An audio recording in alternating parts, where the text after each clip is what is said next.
All right, prototype time. So instead of going out and buying a big motor and trying to get everything set up, I just decided to use my handy drill as the motor for this prototype build.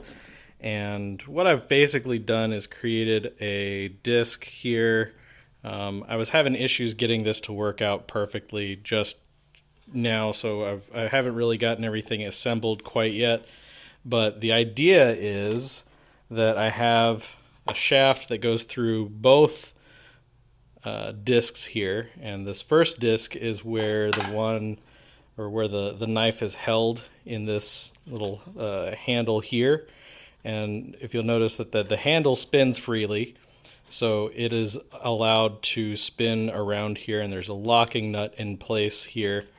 So that spins freely around its own axis, where the center axis here is going to have the axle held in place so that the whole disc will turn but doesn't turn around the shaft. But on the other disc, I put a bearing in the middle. I went up to the hardware store and got a bearing, and this bearing is where the shaft will sit and allow it to spin freely around the inner circle. You can see that inner circle kind of turning, but the whole outside disc holds still.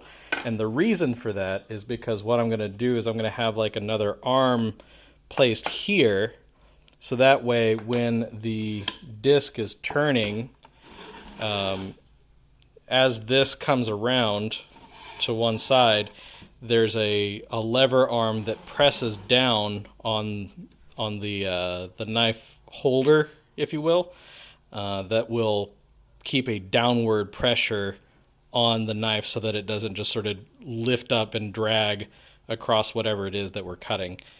After I did some preliminary measurements and tests on the range of motion on my previous update, I cut this to be a radius of about, or rather a diameter of about 11 inches, so a radius of about 5.5 inches, which was what I measured the range of motion, the vertical range of motion.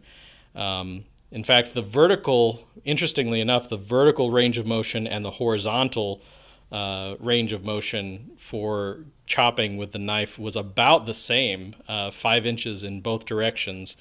And that I thought was not only interesting but convenient to make a circular shape to cover the entire full range of motion in both directions. So the only problem I'm having currently is affixing the disc in such a way so that this doesn't spin around the axle shaft that I place, and that this does spin around the axle shaft and stays in place. So basically, keeping this piece stationary here while allowing this piece to rotate around the axle freely. Or rotate with the axle, rather, not rotate around the axle, but let this rotate with the axle as the axle spins.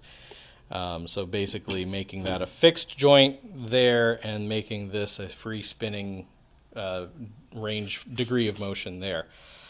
So that's the idea, and that's the idea that I'm applying behind all this, and I'm hoping once I get a little more time to put together all the prototype pieces, I'll have a little better of a demonstration put together here in a little bit.